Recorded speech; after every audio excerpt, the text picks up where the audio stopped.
Madam आज फरीदाबाद पहुंचे हैं और बंगाल में भी महिलाओं को लेकर मुद्दा बड़ा गरमाया हुआ है। महिलाओं को सशक्त करने का लगातार काम कर रही है, तो क्या कहेंगी? देखिए, सबसे पहले तो मैं उस पत्रकार भाई का धन्यवाद करना चाहती हूँ जिसने उन बहनों के साथ जो उनकी अस्मिता का सौदा हो रहा था और जो उनके साथ बलात्कार के केस सामने आए हैं, उनके साथ जो बर्बरता हुई, जो दुष्कर्म किए गए और उनको इतने टाइम से 500 रुपये दे करके उनको पूरी रात रखते थे और उनके साथ दुष्कर्म करते थे। और सबसे बड़ी बात है, उनको डराया जाता था कि तुम अगर ये बात बाहर कहोगे या हमारे पास नहीं आओगे तो तुम्हारे बच्चों को मार दिया जाएगा, तुम्हारे पति को मार दिया जाएगा। इस तरह से डरा धमका कर उनका जो उनके साथ दुष्कर्म किया जाता था,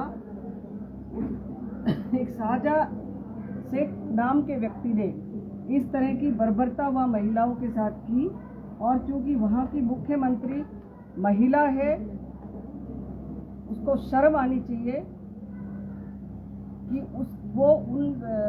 हमारी जो बहनें हैं उनके साथ जो बर्बरता हो रही थी, उन लोगों को संरक्षण देने का काम करती है ममता बनर्जी। इसको शर्म आनी चाहिए। और वहाँ की जो सांसद है वो भी एक महिला है, लेकिन इन लोगों ने उन महिलाओं को संरक्षण देने की बजाय जो वहाँ इस गंदे काम को अंजाम देने का काम कर रहा था, शाहजा शेख, उसको संरक्षण ही नहीं दिया, उसको बचाने का काम किया। तो ऐसे हम सभी बहनें हरियाणा की मांग करते हैं कि हमारी उन बहनों की अस्मिता का जो बेचने का काम किया, सौदा किया, उन बहनों को न्याय मिले और इस व्यक्ति को फांसी की सजा मिलनी चाहिए। तो इसी बात को देखते हुए हमारे देश के यशस्वी प्रधानमंत्री ने, क्योंकि 8 तारीख को महिला दिवस है, उस महिला अंतर्राष्ट्रीय दिवस के उपलक्ष्य में उन्होंने ये तय किया कि मैं बंगाल में जाकर के संदेश खली में वहाँ से मैं मेरी बहनों को संबोधित करूँगा, देश की बहनों को संबोधित करूँगा और उनको ये संरक्षण महसूस करें कि हमारा देश का प्रधानमंत्री नरेंद्र भाई मोदी हमारे साथ खड़ा है और वो किसी भी सूरत में हमारे साथ जो ये काम हुआ उसका बदला लेंगे और उस व्यक्ति को फांसी की सजा जरूर मिलनी चाहिए। इस बात को लेकर के लाखों की संख्या में हमारी बहनें बंगाल के इस कार्यक्रम में रहने वाली हैं। उन बहनों के लिए एक तरह से एजिटेशन भी है, आंदोलन भी है। और हम हरियाणा की धरती से ये कहना चाहते हैं, सभी हरियाणा की बहनें, नारी शक्ति उन बहनों के साथ खड़ी है, वो कतई अपने आप को अकेला ना समझे। इसी कड़ी में हमने भी देश के प्रधानमंत्री 6 तारीख को बंगाल से पूरे देश की बहनों को संबोधित करेंगे।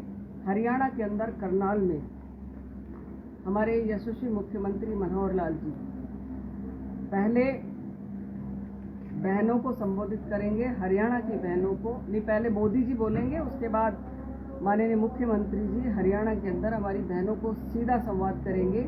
और ये एक बहुत बड़ा कार्यक्रम होगा, करनाल लोकसभा का कार्यक्रम होगा।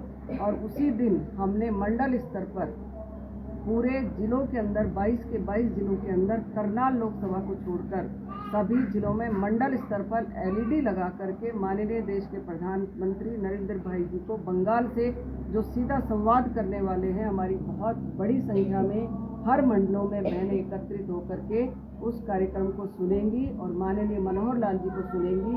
ऐसा एक आयोजन हम यहाँ हरियाणा के अंदर करने जा रहे हैं। बंगाल दौरे पे प्रधानमंत्री ने भी इस दुखद मामले के लिए बड़ी संवेदनशीलता जाहिर की और बीजेपी के काफी नेताओं के आंदोलन के बाद जो शाहजहां है उसको गिरफ्तार करने के लिए बाध्य हुई। क्या लगता है कि आंदोलन के पीछे ही महिलाओं को इंसाफ मिलेगा?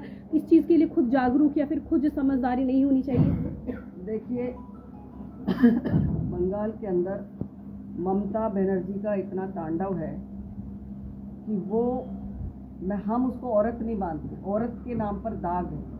और जिस तरह से उन बहनों को वहाँ पर दबाया गया, उनको इतना डरा दिया, जब ये कह दिया जाए कि आपके बच्चों को मार देंगे, या पति को ये कहा जाए कि तेरी नई नई शादी है, तू लेके आ हमारे पास बहन को, तो उस जगह कि तेरे को मार देंगे, तो पत्नी तो डरेगी ना कि मेरे पति को मार देंगे, या वो पति डरेगा कि वे मुझे मार देंगे।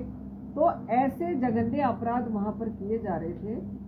तो नारी का कहीं ना कहीं ये जागरण ही था कि उन्होंने समाज के सामने पत्रकार भाई के जरिए से माध्यम बनाकर उन बातों को समाज के सामने रखा। तो नारी तो अपने आप में इतनी जागृत है, लेकिन वहां तो वो ममता बनर्जी का तांडव की वजह से ये काम हो गया, नहीं तो आज यहाँ हरियाणा में या कहीं और करके दिखाए ना कोई।